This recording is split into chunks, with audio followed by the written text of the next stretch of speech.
અરિહંત અરિહંત અરિહંત અરિહંત અરિહંત અરિહંત અરિહંત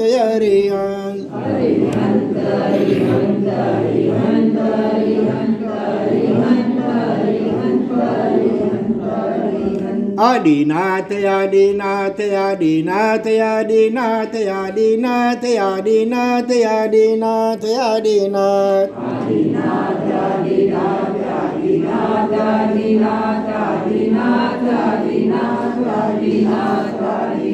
શાંતિનાથ શાંતિનાથ શાંતિનાથ શાંતિનાથ શાંતિનાથ શાંતિનાથ શાંતિનાથ શાંતિનાથ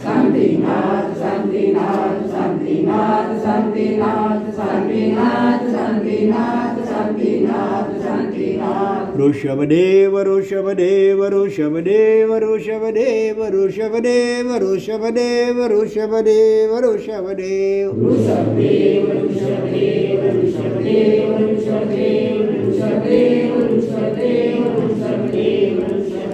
મહાવીર સ્વામી મહાવીર સ્વામી મહાવીર સ્વામી મહાવીર સ્વામી મહાવીર સ્વામી મહાવીર સ્વામી મહાવીર સ્વામી મહાવીર સ્વામી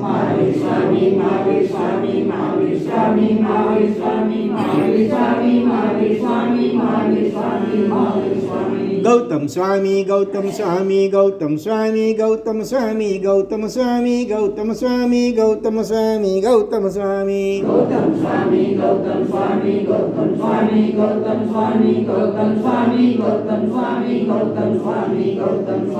ગુરુદેવ ગુરુદેવ ગુરુદેવ ગુરુદેવ ગુરુદેવ ગુરુદેવ ગુરુદેવ ગુરુદેવ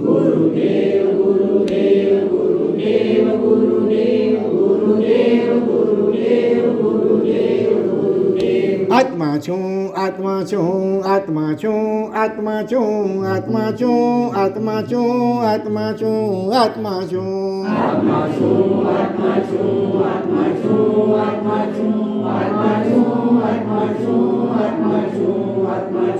ઓમ ઐં નમઃ ઓમ ઐં નમઃ ઓમ ઐં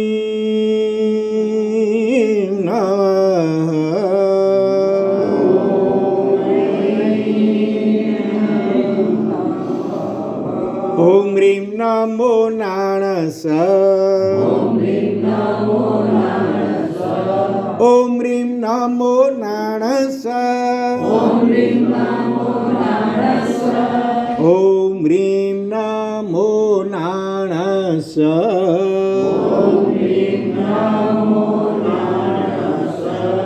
ઓમ શુદ્ધાત્મ સ્વરૂપાય નમઃ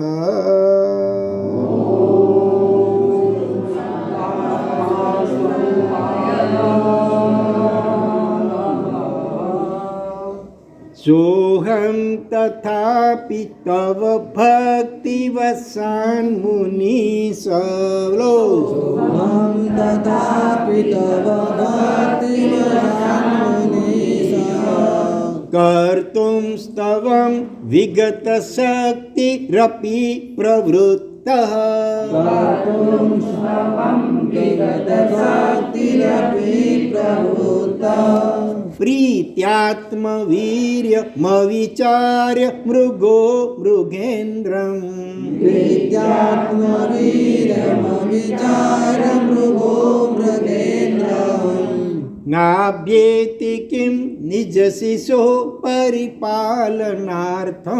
नाभ्येति किं निजशिशो परिपालनार्थम्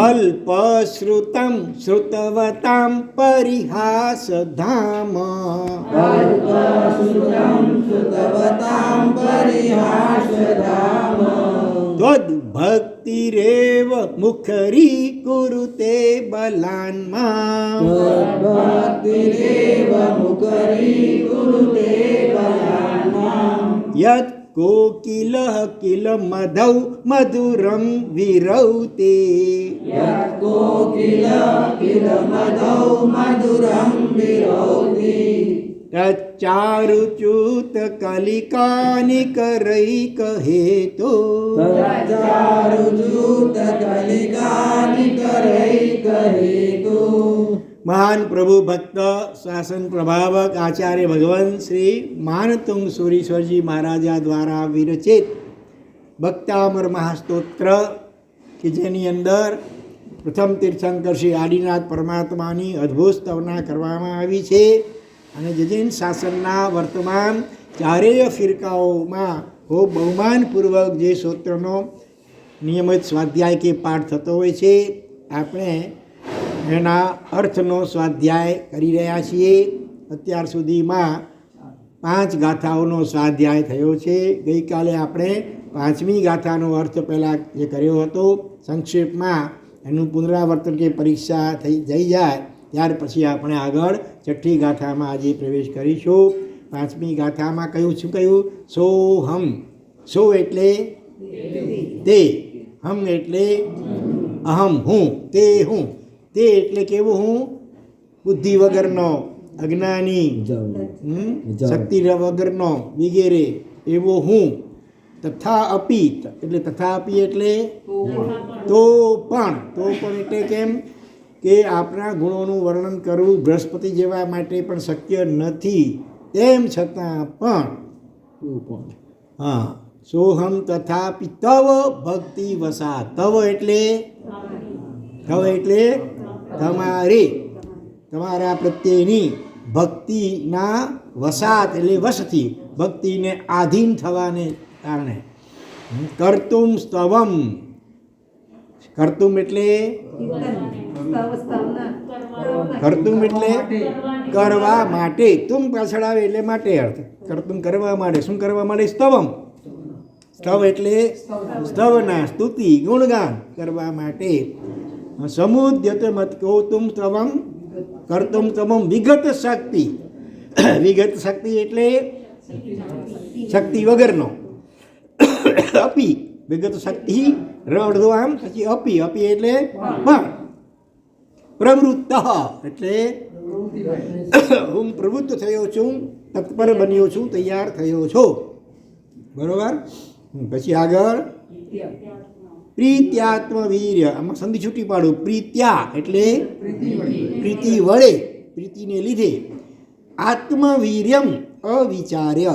આત્મવીર્યમ એટલે પોતાની શક્તિ, એને અવિચાર્ય, વિચાર્યા વિના.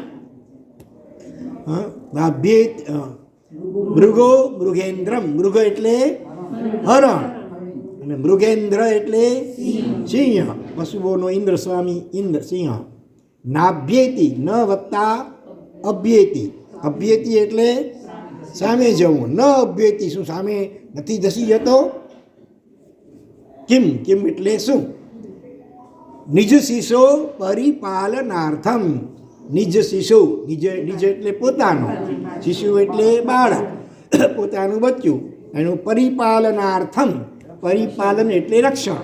અર્થે રક્ષણ કરવાને અર્થે રક્ષણ કરવા માટે. શું નથી ધસી જતો? ધસી જાય છે.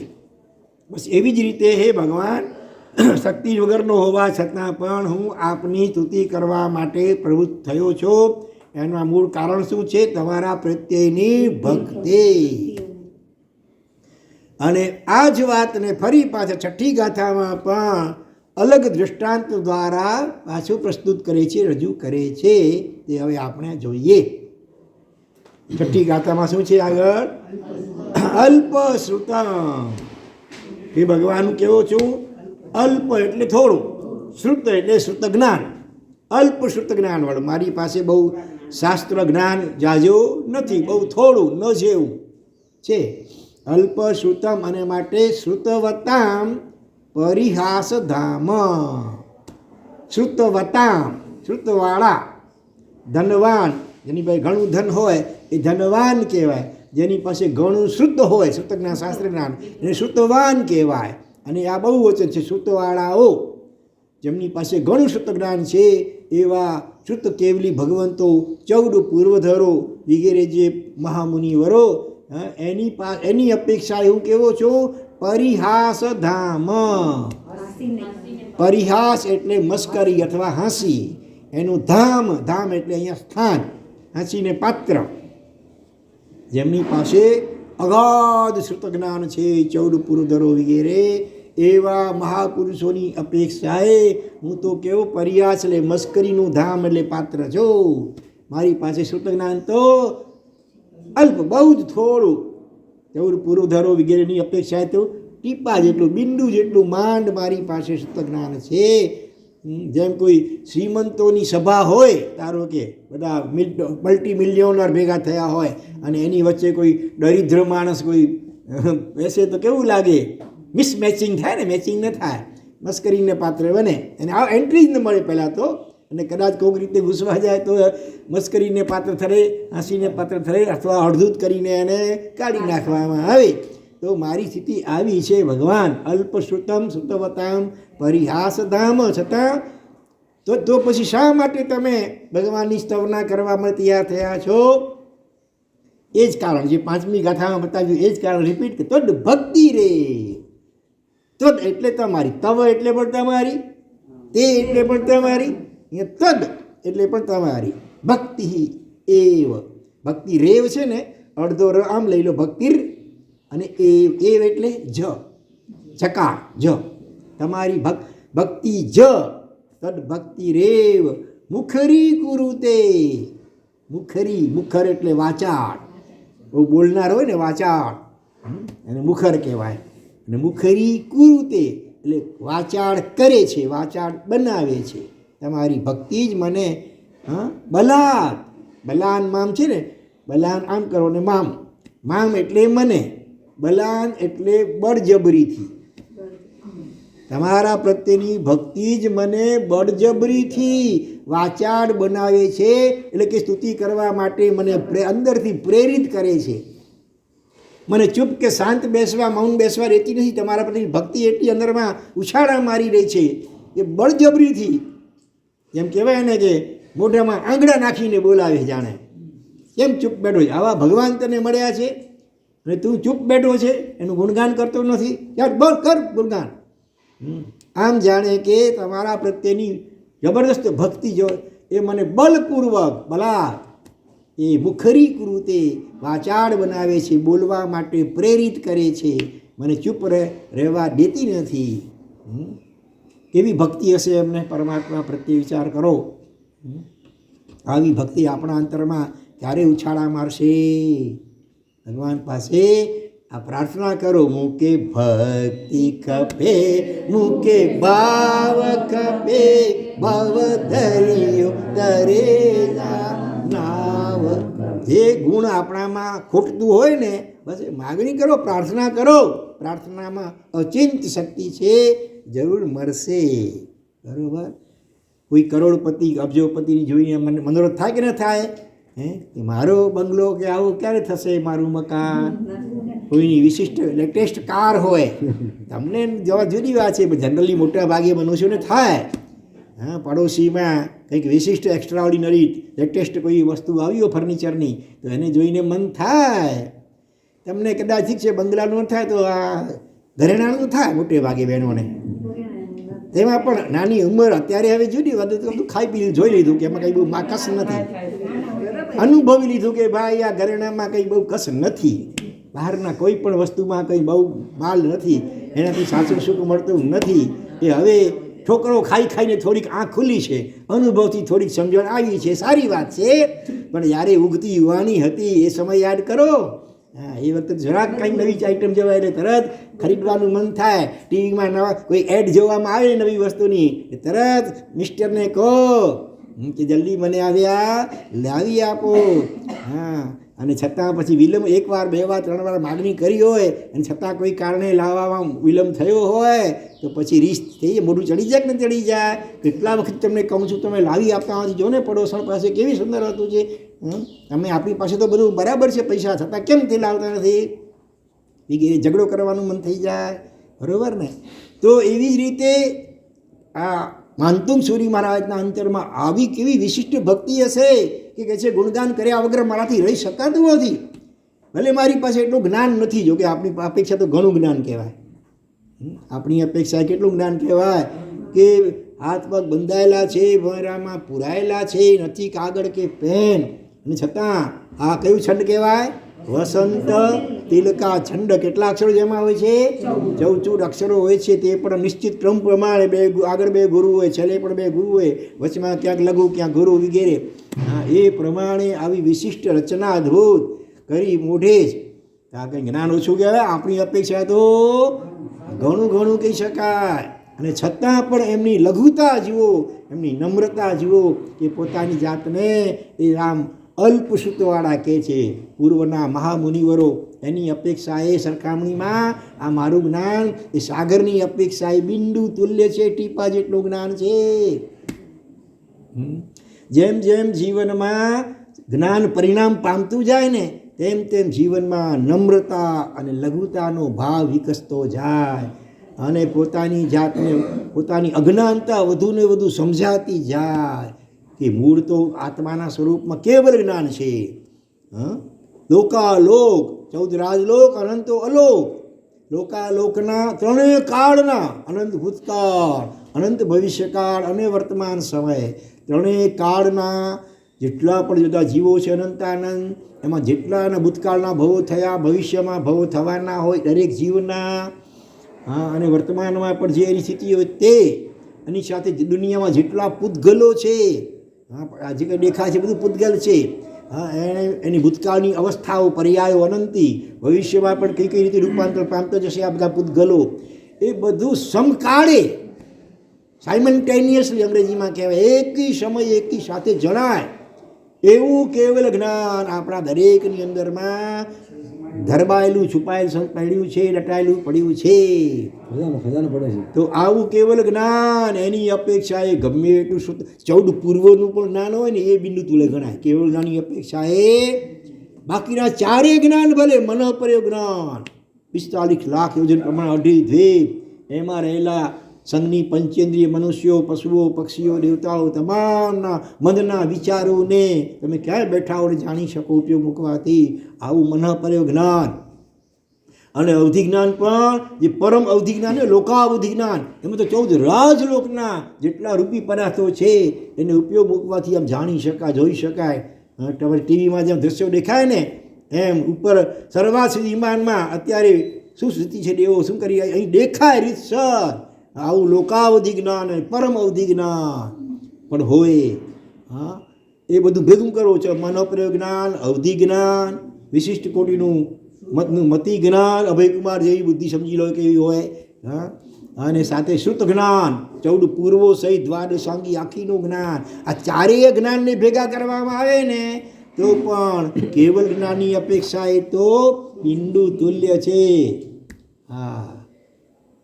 આવી જ્ઞાન શક્તિ તો જેમનામાં પ્રગટ થઈ ગયો હોય કેવલ જ્ઞાન, કે મનઃપરિજ્ઞાની હોય, અવધિ જ્ઞાનીઓ પણ દુનિયામાં હોય, 14 પૂર્વધરો વગેરે હોય, એની અપેક્ષાએ આપણું ગમે એટલું જ્ઞાન એ પણ બિંદુ પણ કેટલું સાવ પરમાણુ જેવડું બિંદુ લેવા નાનકડું એટલું જ્ઞાન છે. અને છતાં આપણી ગીતિ મોટે ભાગે ઘણીવાર કેવી હોય, ખાલી ચણો વાગે ગણો. રાગજીમાં કાંઈક છે જ કંઈ નવું કંઈ જાણવા મળે એટલે આમ અહંકારથી ફૂલીને ફુગ્ગો બની જાય. એટલે જ્ઞાનનું અજીર્ણ છે અહંકાર. જ્ઞાન જો પચે નહીં, પરિણામ ન પામે તો જીવનમાં અહંકાર વધે. જેમ તપનો અહંકાર અજીર્ણ શું કહેવાય? ક્રોધ. અને તપનું આભૂષણ શું કહેવાય? આભૂષણ અલંકાર. તપ શોભે દીપે જેનાથી ક્ષમા, સમત અને સમતા એ તપનું આભૂષણ, અને ક્રોધ એ તપનું અજીર્ણ. એવી રીતે જ્ઞાન એનું આભૂષણ શું?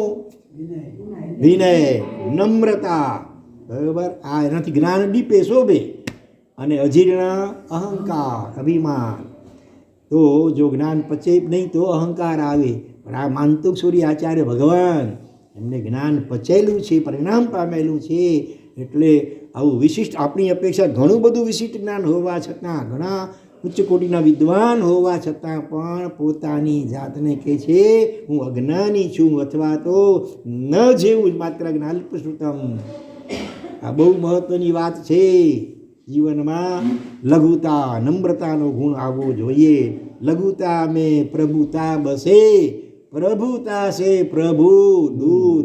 જીવનમાં જેટલી લઘુતા અને નમ્રતા અને વિનય ગુણ વિકાસ પામશે એટલા અર્થમાં આપણો સાચો આત્મવિકાસ મોક્ષ તરફ થશે. હા, અને નહીં તો ગમે એટલી બધી વિશેષતાઓ હશે પણ અહંકારને પહાડ પર્વતની ઉપમા આપવા. માન ગિરીન્દ્રનો ત્રાસ રે નાથ ભવ હેતુ નસા. માનરૂપી ગિરી એટલે પર્વતોનો ઇન્દ્ર રાજા મેરુ પર્વત કે હિમાલય.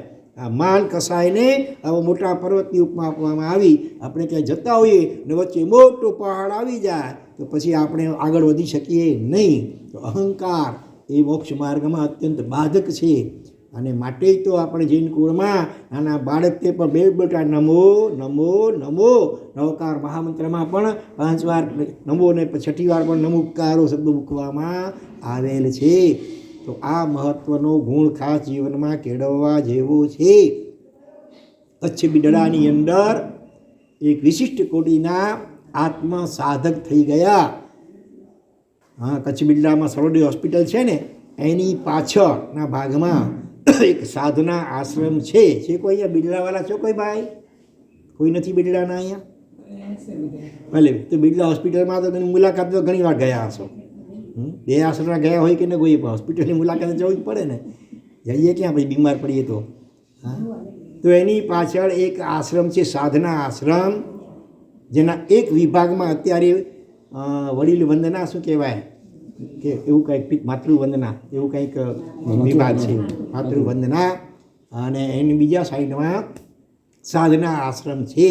એના સંસ્થાપક ખ્યાલ છે કોઈને? એક શ્રાવક હતા બચુભાઈ. તો આમાં હા, ભવાનજી નાથાભાઈ, બરાબર. એના પણ નથી પણ આગળ એ હતા વેલજી બાપા. વેલજીભાઈ નામના એક શ્રાવક થઈ ગયા. અને શરૂઆતમાં તો ભારતની આઝાદીની ચળવળમાં પણ જોડાયેલા. એના જેલમાં પણ એના આઝાદી ચળવળને કારણે ગયા હશે. પણ પાછળથી ટર્નિંગ પોઈન્ટ આવ્યો. સાધનાની રુચિ અંદરમાંથી જાગૃતિ આત્મ સાધનાની. અને એને માટે ઠેઠ દક્ષિણ ભારતમાં પોંડિચેરીમાં મહર્ષિ અરવિંદ એ વખતે વિદ્યમાન હતા.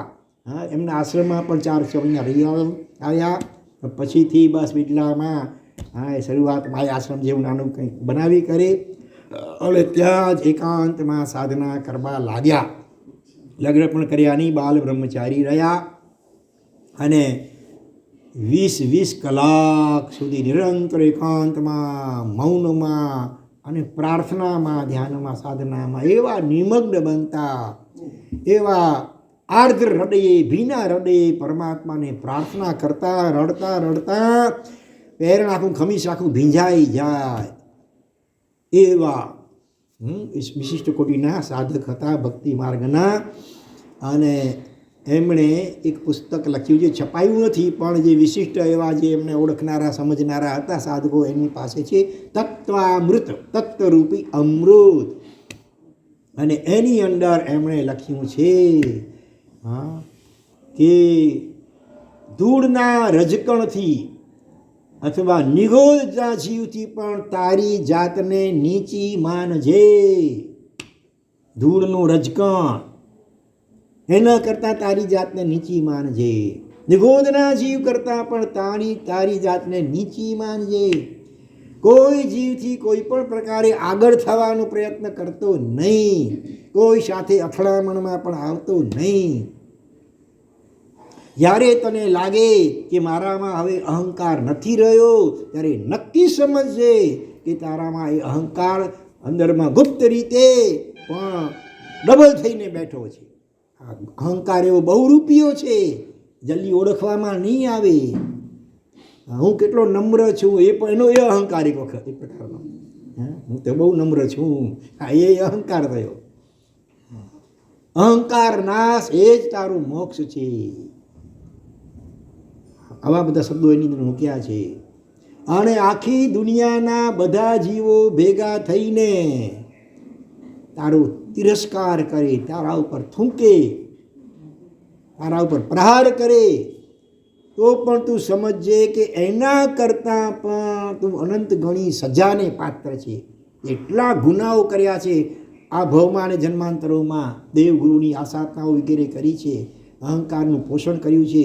અનેક જીવોને અનેક પ્રકારે તે રંજાડ્યા છે. જીવનશાળી 18 પાપસ્થાનકોનું એટલું બધું સેવન કર્યું છે કે જગતના બધા જીવો ભેગા થઈને તારો તિરસ્કાર કરે, એકદમ ગેટ આઉટ, રવાનો થા, થૂથું કરે તારા ઉપર, તો એ સમજે કે તારા ઉપર એમણે ઘણી કૃપા કરી છે. તો એના કરતાં અનંત ગણી વધારે શિક્ષાને લાયક છે. વિચારજો એના ઉપર. આટલી લઘુતા, આટલી નમ્રતા. અધમાધમ અધિકો પતિત સકલ જગતમાં હું, આખા જગતમાં અધમમાં અધમ, પતિતમાં પતિત. દયાપાત્રમાં 1 નંબરનો દયાપાત્ર કોઈ હોય તો હું છું. આવી સમ્યક સમજણપૂર્વકની લઘુતા, નમ્રતાનો ભાવ નહીં આવે ત્યાં સુધી સાધન કરશે શું? તો ગમે એટલા સંસાર સાગરને તરવા માટે મોક્ષમાં સાધનો કરી, ઉપાયો કરે, બધું જ અહંકાર રૂપી અજગર બધું તારી આરાધનાઓને ગળી જશે. તું તપ કરીશ, અંદરમાં હું આવો તપસ્વી, તું જ્ઞાન ભણીશ, હું આવો જ્ઞાની, હું આવો ધ્યાની, હું આવો સાધક, હું આવો વક્તા, હા, એમ બધાનો અહંકાર થયા કરશે. અને એ અહંકારને નાથવા, ઓગાળવા માટે તારી જાતને, તારામાં કેટલા ગુણો પડ્યા છે એનો તો વિચાર કર. સામે કેટલા પાપો તે કર્યા છે ભૂતકાળમાં ને હમણાં ચાલુ છે તારા જીવનમાં. એ બધું એટલું ખટકવું જોઈએ. અને એને કારણે આવો ભાવ, અધમાધમ અધિકો પતિત સકલ જગતમાં હું, આવવો જોઈએ. આટલી લઘુતા, નમ્રતા આવવી જોઈએ. મારા ખ્યાલથી આ પંક્તિ ઉપર અગાઉ આપણે થોડી વિચાર પણ કર્યો હતો. બીજા પણ મહાપુરુષોના એવા જ ઉદાહરણો આપ્યા હતા. મૌસમ કૌન કુટિલ ખલ કામી, જીસ તનુ દિયો તાહી બિસરાયો, એશો નિમક હરામી. કોણ કહે છે? સંત સૂરદાસ પોતાની જાતને કુટિલ, વક્ર, કામી અને નિમક હરામ તરીકે કહે છે. ભગવાન તારી કૃપાથી આ મનુષ્ય દેહ પામ્યો અને તને જ હું ભૂલી ગયો અને સંસારના પૌદ્ગલિક માયાજાળમાં હું લપટાઈ ગયો.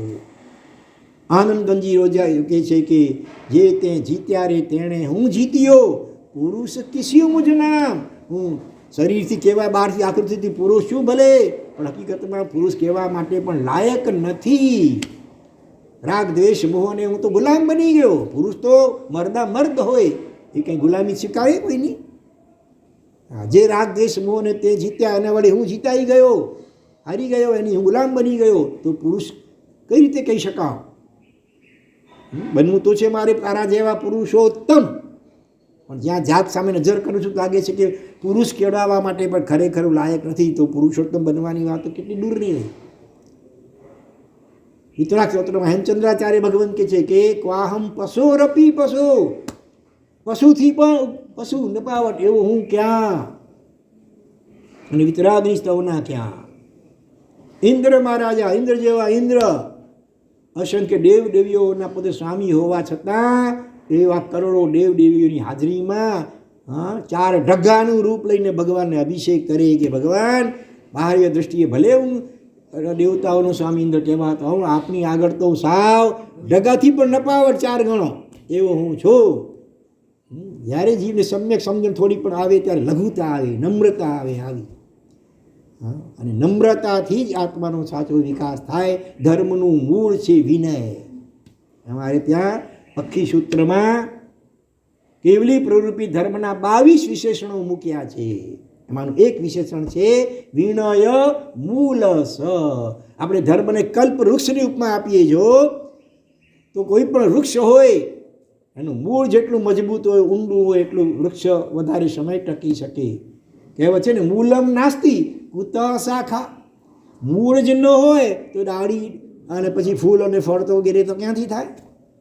તો ધર્મરૂપી કલ્પવૃક્ષથી પણ વધુ મહિમાવંત છે ધર્મ. તો ખરેખર કલ્પવૃક્ષ તો જળ ચીજો આપે કદાચ માગીએ તે પણ ત્યારે, જ્યારે ધર્મ તો મોક્ષ પર્યંતના બધા શાશ્વત સુખો આપે છે.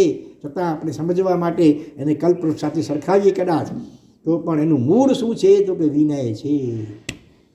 જીવનમાં વિનય જેટલો હશે, પરમાત્મા પ્રત્યે, ગુરુ ભગવંતો પ્રત્યે, માતા પિતા આદિ વડીલો પ્રત્યે, ઉપકારીઓ પ્રત્યે, ભગવાનના શાસન પ્રત્યે, તીર્થો પ્રત્યે, જ્ઞાન પ્રત્યે, જ્ઞાનના ધર્મના બધા ઉપકરણો પ્રત્યે જેટલો વિનય અને બહુમાન વધારે હશે એટલો આપણો સાચો આત્મવિકાસ થશે.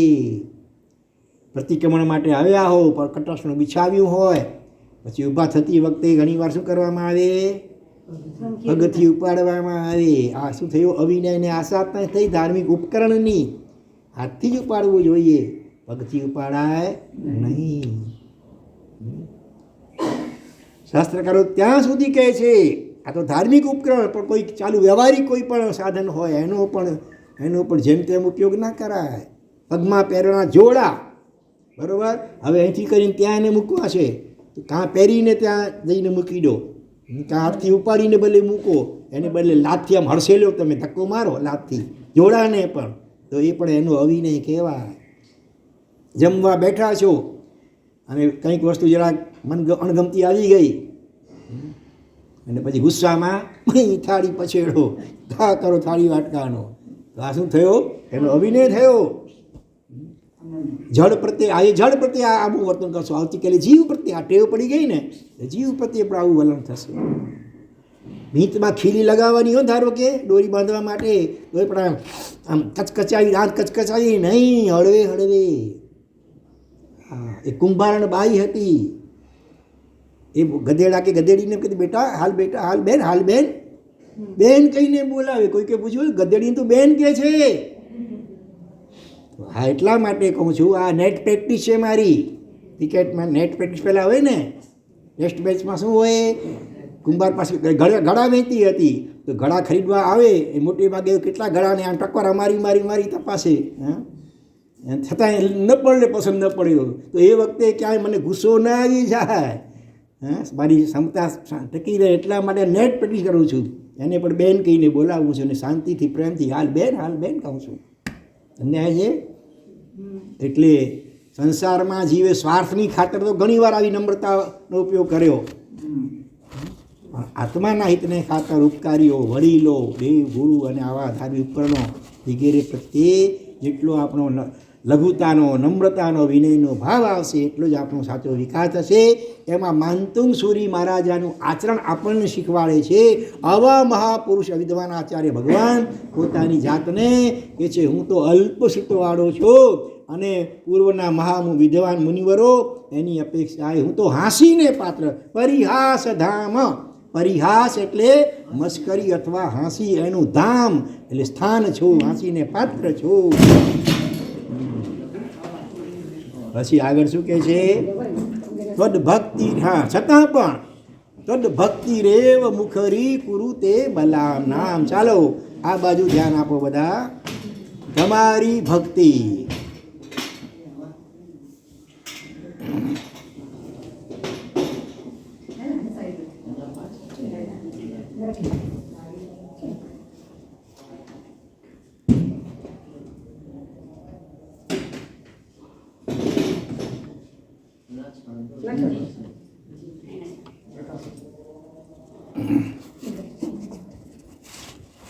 અહીંયા પ્રશ્ન થાય કે જો તમે સમજો છો કે મારી પાસે જ્ઞાન નથી, હાંસીને પાત્ર છું, તો પછી શા માટે તમે આ ગજા ઉપરાંતનું કામ કરવા તૈયાર થયા છો?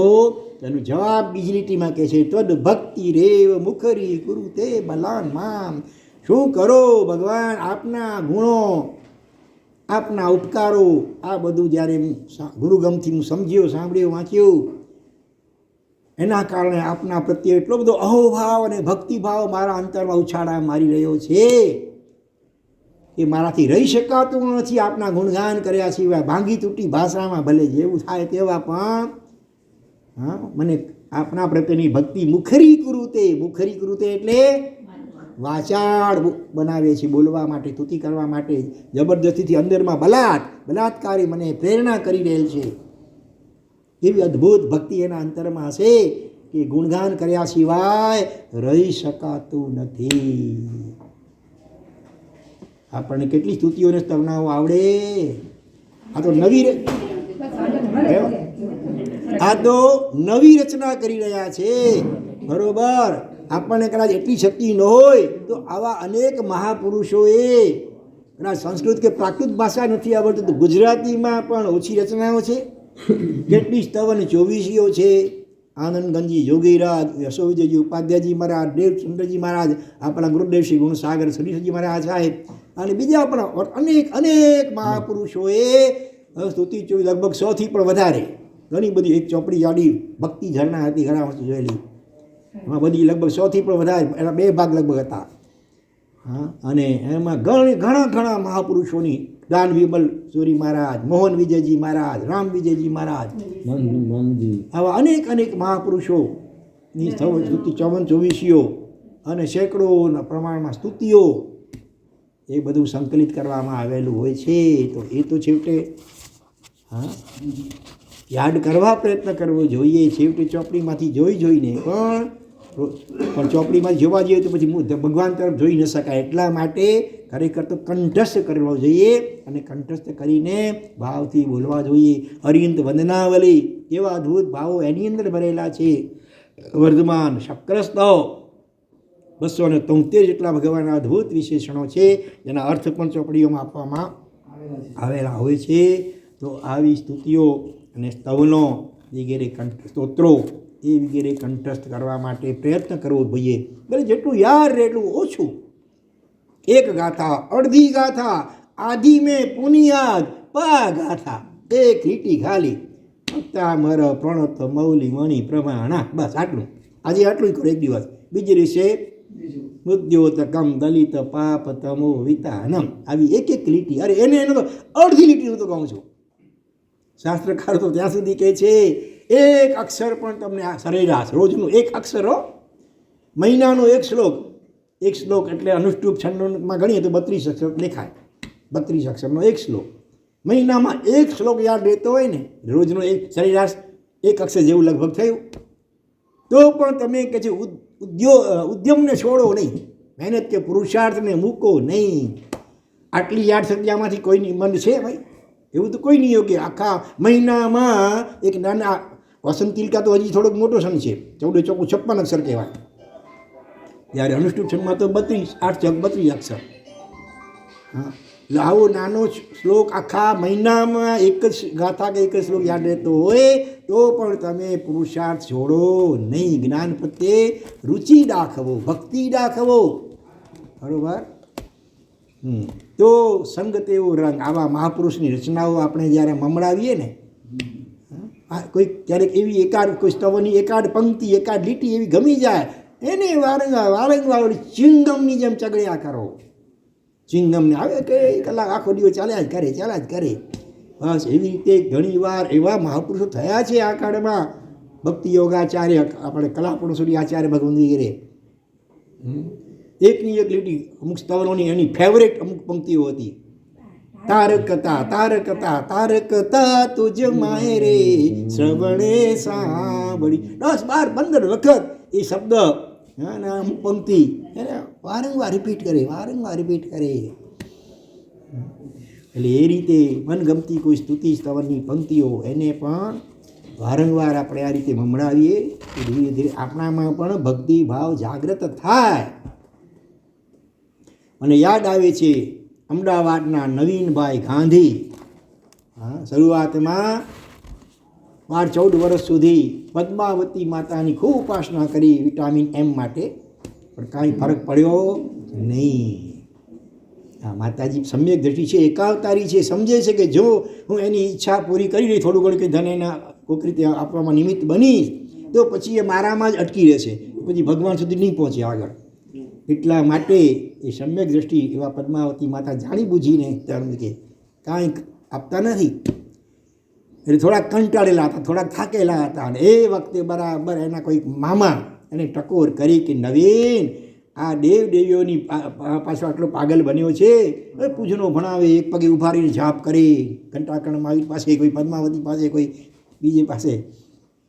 એના કરતાં દેવાધિદેવ તમે જુઓ ને પદ્માવતી માતા, એના ફળા ઉપર છે ને નાનકડા ભગવાન.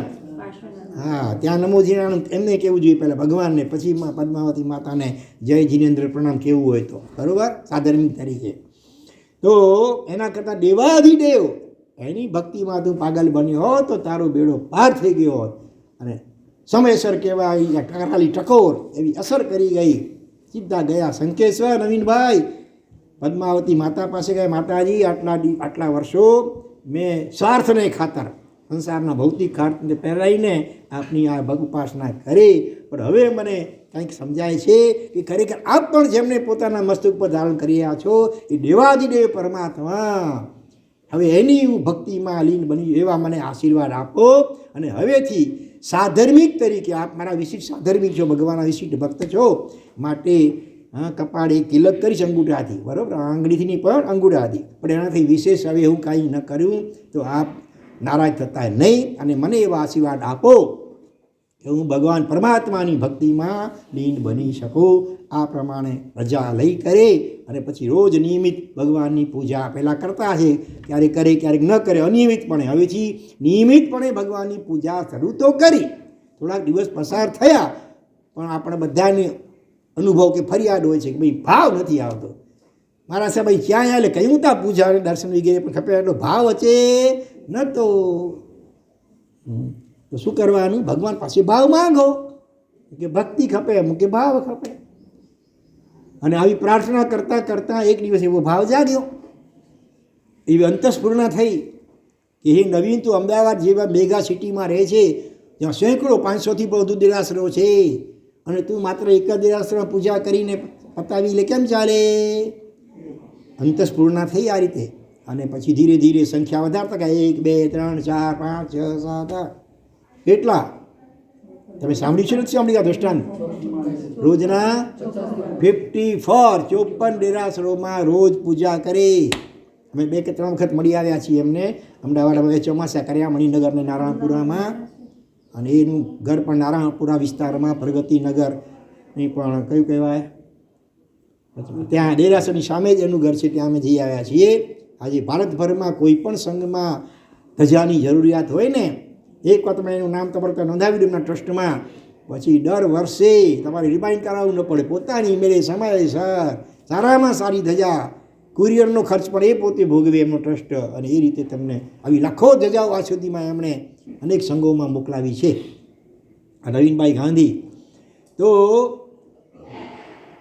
અમને જ્યારે મળ્યા ત્યારે અમને ઘણાવ્યા રીતસર કે પહેલાં મારા સાહેબ રોજ સવારના વહેલે ઉઠી કરી સ્નાન વગેરે કરી પૂજાના કપડાં પહેરી સૌથી પહેલાં આ પોળમાં ત્યાં મૂળનાયક આ ભગવાન એની પૂજા કરું, પછી એની બાજુની પોળમાં આ ફલાણા ભગવાન ત્યાં એની પૂજા વગેરે કરું.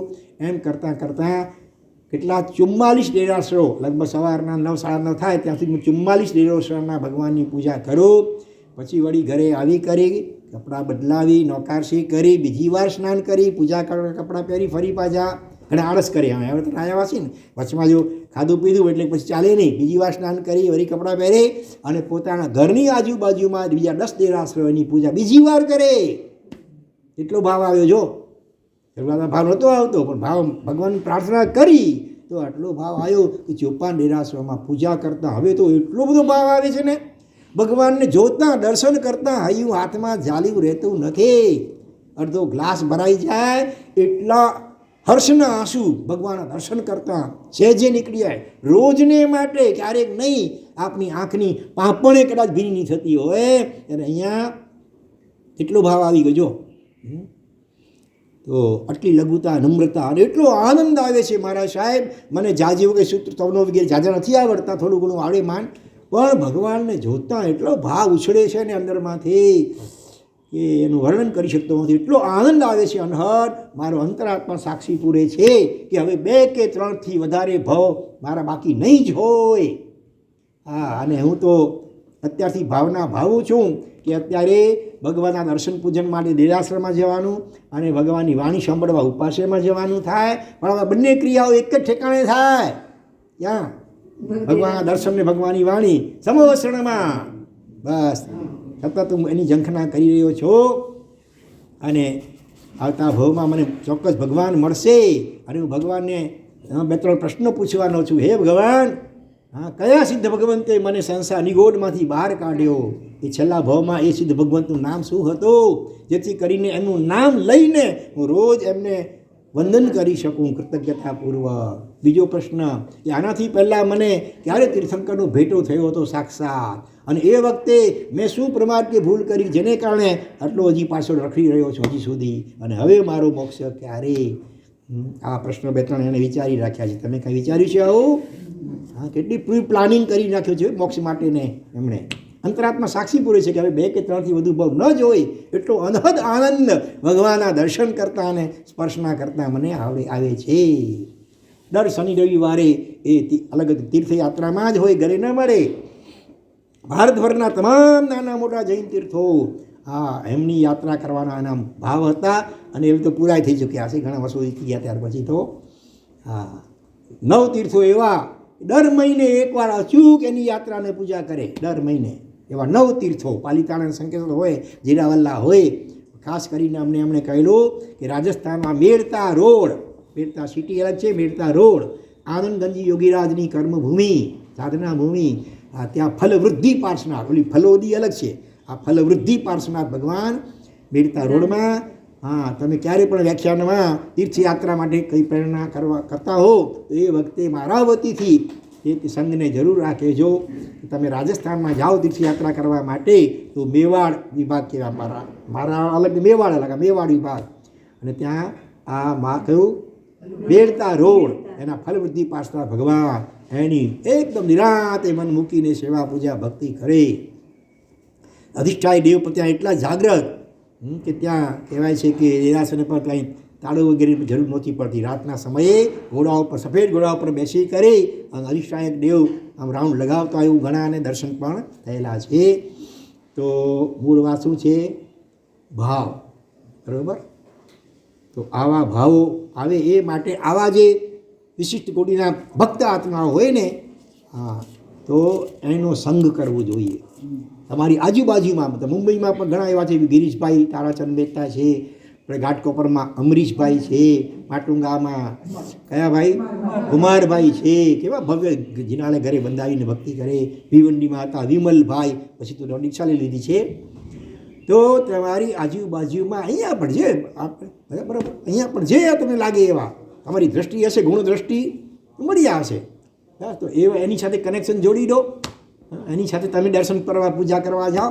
અને એ જે સ્તવન વગેરે બોલતા છે, જે પૂજા ભાવથી કરતા છે, એને જોઈને ઓટોમેટિક તમને પણ સંગ તેવો રંગ લાગી હશે ભક્તિનો.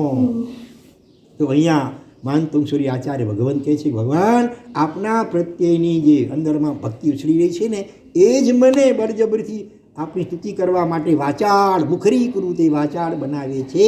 અને આ વાતને સમજાવવા માટે વળી પાછું નવું દૃષ્ટાંત આગલી ગાથામાં હરણ અને સિંહ એની ઉપમા આપી હતી. હવે અહીંયા નવું દૃષ્ટાંત આપે છે. યત કોકિલ કિલ મધૌ મધુરમ વિરવતી. કોકિલ, કોકિલ એટલે છે કોઈ કોકિલાબેન? કોકિલાબેન હલો અંબાણી હતા ને, મમ્મી અનિલ અંબાણી મૂકે કોકિલાબેન. બિચારા કેટલા દુઃખી છે. જો અબજોપતિ ખરવોપતિ હોવા છતાં દુઃખી છે. દાનરત્ન મહારાજના પણ હતા અને એમના બેન કોકીબેન, શોર્ટમાં કોકીબેન કે ભાઈ બેન છે ને, એટલે તો કોકિલ એટલે કોયલ. બરાબર? અહીંયા કોકિલા નહીં હો, એક વાત સમજી લો. જે ટવકો મધુર કરતી હોય ને, કોયલ નથી હો, કોયલો એટલે કે પુરુષ કોયલ હોય છે. આપણે પુરુષ કોયલ, હા, આપણે કહેવાય કોયલ ડી રે તારું, પણ હકીકતમાં એ કુદરતી તે પુરુષ જે કોયલ હોય છે એના કંઠમાં કુદરતી આ કરામત એવી મૂકેલી હોય છે. તો યત કોકિલ, યત એટલે જે કારણથી, યત કોકિલ કિલ, કિલ એટલે ખરેખર, કિલ એટલે ખરેખર, કિલ મધૌ, મધુ એટલે વસંત ઋતુ. આ મધૌ છે ને એટલે વસંત ઋતુમાં, 7મી વિભક્તિ. વસંત ઋતુમાં કેવું હોય તો મધુને બદલે મધૌ થઈ ગયું. બરાબર? તો વસંત ઋતુમાં કિલ મધૌ મધુરમ વિરવતી. મધુર એટલે મીઠો, વિરવતી ટવકો કરે છે. વિરવતી એટલે અહીંયા ટવકો. ખરેખર કોયલ વસંત ઋતુમાં જે મીઠો મધુર ટવકો કરે છે ને, એ શેના કારણે કરે છે? તત ચારુ ચૂત કલિકા નિકરૈક હેતુ. હેતુ એટલે કારણ. એનું કારણ શું? મધુર ટવકાનું કારણ શું? ચારુ, તત એટલે તે, યત એટલે જે, અને તત એટલે તે. ચારુ એટલે સુંદર, ચારુ વ્રતાશ્રીજી, ચારુ પ્રજ્ઞાશ્રીજી, ચારુ ગુણાશ્રીજી, તો ચારું ચારું આવે, ચારું એટલે સુંદર છે. પ્રજ્ઞા એટલે બુદ્ધિ જેની, ચારું પ્રજ્ઞા, સુંદર ગુણો જેનામાં તો સારું ગુણાસીજી કહેવાય. બરાબર, ચારું એટલે સુંદર. ચૂત એટલે આંબો, આંબાનું ઝાડ હોય ને, એને માટે ઘણા શબ્દો હોય, એટલે આંબર શબ્દ છે, બીજા પણ શબ્દો હોય, પણ અહીંયા જે શબ્દ વાપર્યો છે ને એ જ શબ્દ વાપરવો જોઈએ. કોઈ કે ફેરફાર કરી નાખ્યો અને ચામ્ર મૂકી દીધું, આમ્ર, અને એમાં આગળ વળી જોડવું પડ્યું અમુકના નિયમ પ્રમાણે, તો એ બરાબર નથી. જે મૂળ વ્યક્તિ રચનાકારે જે શબ્દ મૂક્યો હોય ને એ જ શબ્દ મૂકવો જોઈએ. ફેરફાર કરવાનું દોઢ ડાપણ કોઈએ કરવું જોઈએ નહીં. આજે અમુક દિગંબરમાં કે સ્થાનકવાસીમાં પણ આ ચામ્ર શબ્દ બોલતા હોય છે એની જગ્યાએ, પણ હકીકતમાં એ બરાબર ન કહેવાય. મૂળ રચનાકારે જે શબ્દ મૂક્યો છે એ બરાબર સંસ્કૃતમાં આંબા વાંચી ઘણા શબ્દો પણ એમાં અહીંયા ચૂત શબ્દો એટલે પ્રાસ પણ મળે. ચારુ ચૂત કલિકા એટલે ચારુ એટલે સુંદર, ચૂત એટલે આંબો, એની કલિકા એટલે કડી, આંબાની મંજરી, એનો નિક્કર એટલે સમૂહ. બરાબર, આંબાની ડાળે માંજરી આવે ને મંજરી, અને એ જ્યારે ખાય પેલી પુરુષ કોયલ, અને એને કારણે એટલો એને આનંદ થાય, એટલે ઘેલમાં આવી જાય, ઘેલમાં. અને એ વખતે ટવકો કરવો ન પડે, ટવકો પોતાની વળી નીકળી જાય, એનો સ્વાદ એને ચાખીને એટલી મજા આવી જાય, એના મસ્તીમાં આવી જાય, ઝૂમી ઉઠે, અને પછી બધું ટવકો સરી પડે.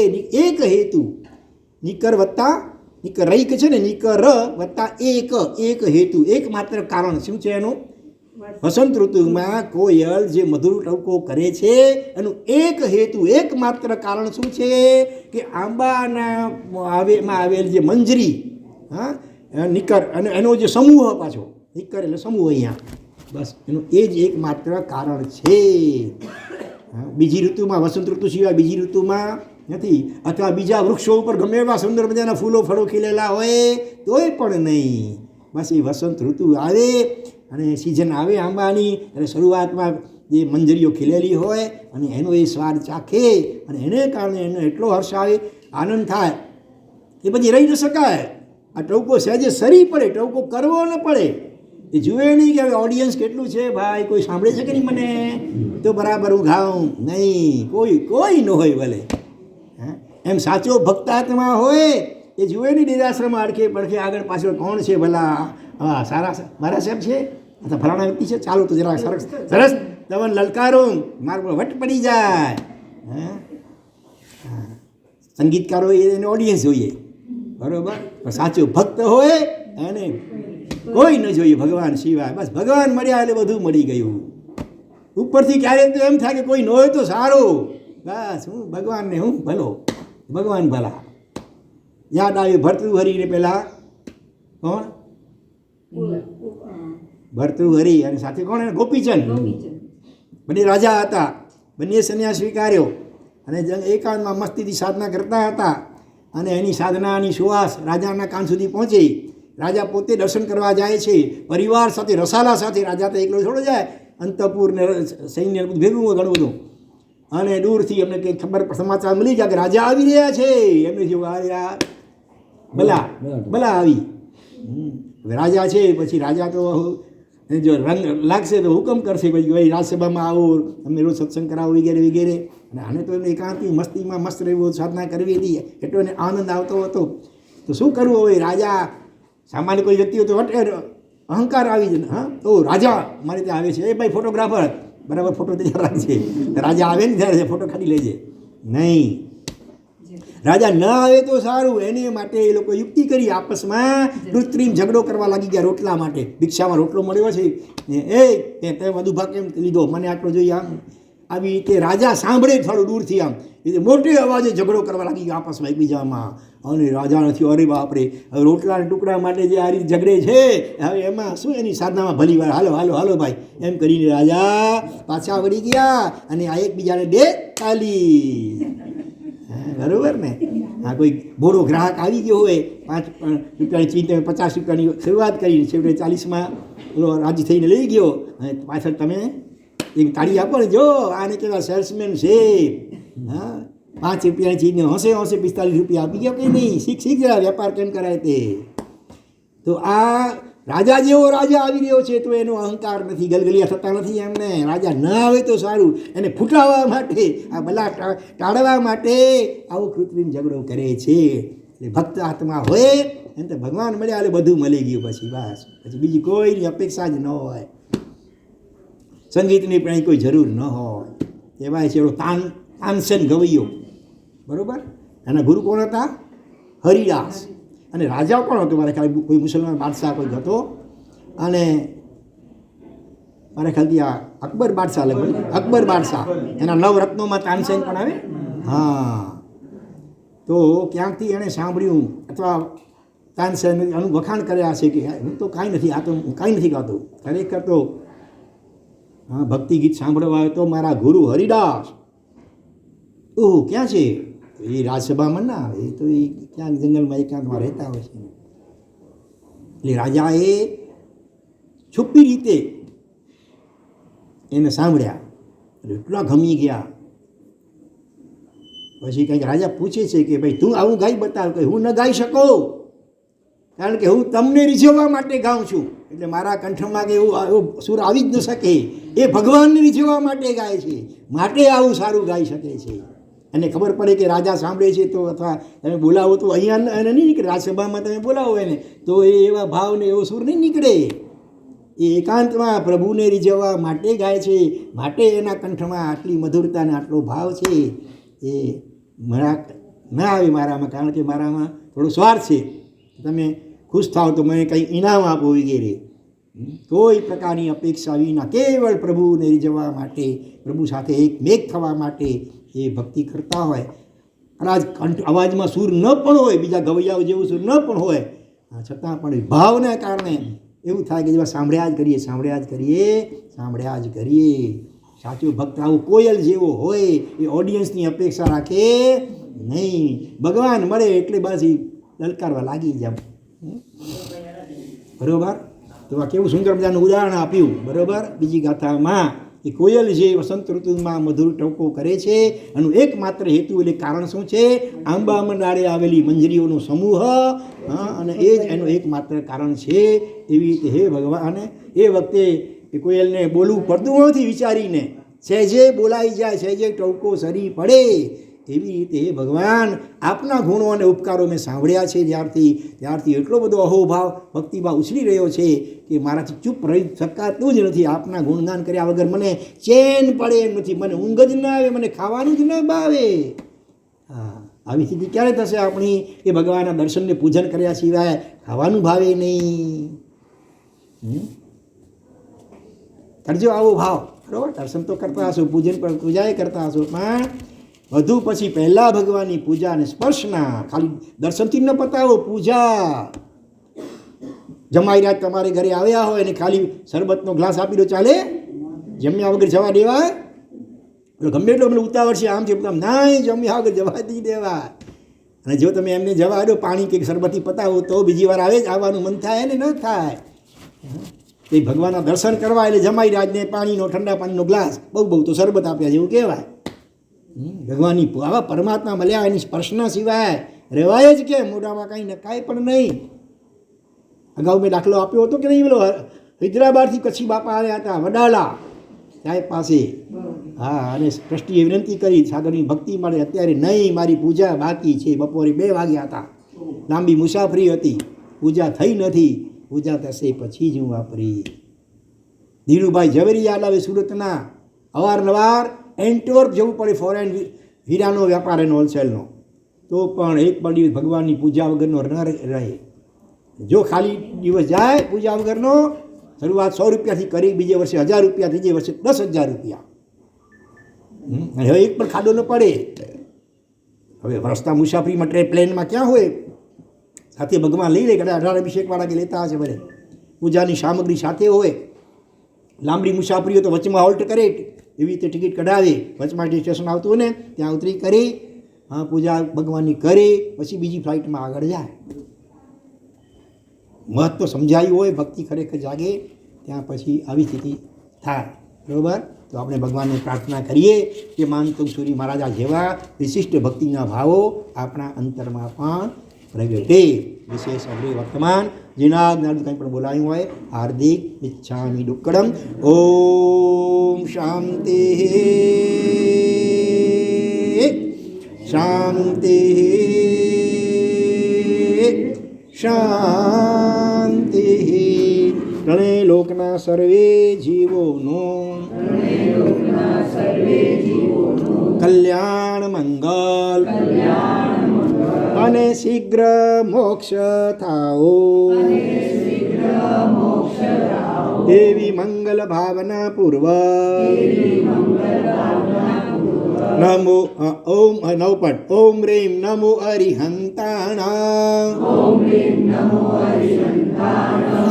ઓમ રીમ નમો સિદ્ધાણા. ઓમ રીમ નમો આયર્યાણા. ઓમ રીમ નમો ઉવજાયાણા.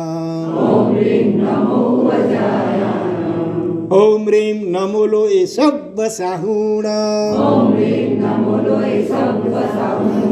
ઓમ રીમ નમો દંસણસ. ઓમ રીમ નમો નાણસ. ઓમ રીમ નમો ચારિતસ. ઓમ રીમ નમો તવસ. ઓમ રીમ શ્રી સિદ્ધચક્રાય નમઃ. ઓમ રીમ નમો અરિહંતાણં. ઓમ રીમ નમો સિદ્ધાણં. ઓમ રીમ નમો આયર્યાણં. ઓમ રીમ નમો વજાયાણં. ઓમ રીમ નમો લોય સબ્બ સાહુણા. ઓમ રીમ નમો દંસણસ. ઓમ રીમ નમો નાણસ. ઓમ રીમ નમો ચારિતસ. ઓમ રીમ નમો તવસ. ઓમ રીમ શ્રી સિદ્ધચક્રાય નમઃ. ઓમ રીમ નમો અરિહંતાણં. ઓમ રીમ નમો સિદ્ધાણં. ઓમ રીમ નમો આયર્યાણં. ઓમ રીમ નમો ઉવજાયાણં. ઓમ રીમ નમો લો એ સબ્બ સાહુણા. ઓમ રીમ નમો દંસણસ.